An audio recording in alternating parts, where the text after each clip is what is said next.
The portrait in the hallway. When Marcus bought the old house, everyone warned him about it. The place had been empty for almost 20 years. Paint peeled from the walls, the wooden floors creaked like they were whispering secrets, and the hallway smelled faintly of damp wood and dust. But Marcus didn't believe in ghost stories. He was a photographer, practical, logical. To him, the house was simply beautiful and cheap. Perfect. On his first night there, he unpacked only the essentials: a mattress, a lamp, and his camera equipment. As he explored the house, one thing caught his attention: a portrait hanging in the hallway. It was old, very old. The frame was dark and cracked, and the canvas showed a pale woman sitting in a chair.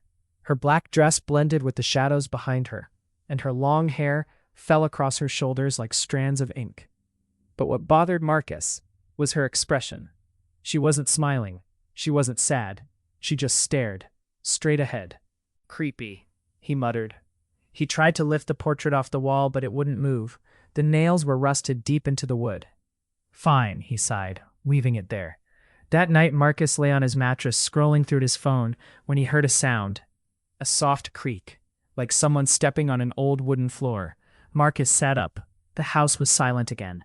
Probably the wood settling, he told himself. Old houses do that. He turned off the lamp and tried to sleep. But sometime later he woke again. This time he was sure he heard footsteps. Slow, dragging. In the hallway. Marcus grabbed his flashlight and walked toward the door. The hallway stretched long and narrow, lit only by the faint beam of his light. And there it was, the portrait, still hanging in the same place. Marcus stared at it for a moment. Something felt off. He stepped closer. His flashlight trembled slightly as he raised it. His breath caught in his throat. The woman in the portrait was no longer looking forward. Her eyes were turned slightly to the left, looking directly toward Marcus's bedroom door. Marcus laughed nervously. "That's not funny," he whispered to himself. Maybe he just remembered it wrong. Yeah, that had to be it. He went back to his room and forced himself to sleep. The next morning, sunlight filled the hallway. Marcus walked out and immediately froze. The portrait, the woman's head had turned even more. Now she was staring straight down the hallway, directly at Marcus. His heart started pounding. He rushed closer. The paint looked normal, no scratches, no moving parts. Just an old portrait. Marcus grabbed his phone and took a picture.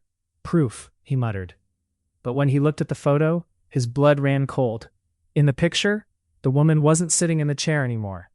The chair was empty. Marcus slowly lifted his eyes from the phone and looked at the portrait. The woman was back in the chair, but now her lips were slightly parted, as if she had just finished whispering something. Marcus took a step back, then another. Suddenly, a breath brushed against the back of his neck. Warm, slow, and a soft voice whispered behind him, "You weren't supposed to notice." Marcus turned around instantly. The hallway was empty. His chest rose and fell rapidly. He looked back at the portrait one last time and felt his legs go weak. The chair in the painting was empty again. But this time, the woman was no longer inside it. Instead, a new figure stood in the hallway behind the chair. A man, tall, frozen in place, with Marcus's exact face, and the woman was standing behind him, smiling. Marcus dropped his phone, and when the screen lit up on the floor, the camera showed the hallway, empty, except for the portrait. And now inside the painting, Marcus sat in the chair, eyes wide, screaming silently, while the woman stood behind him, waiting for the next person to move in.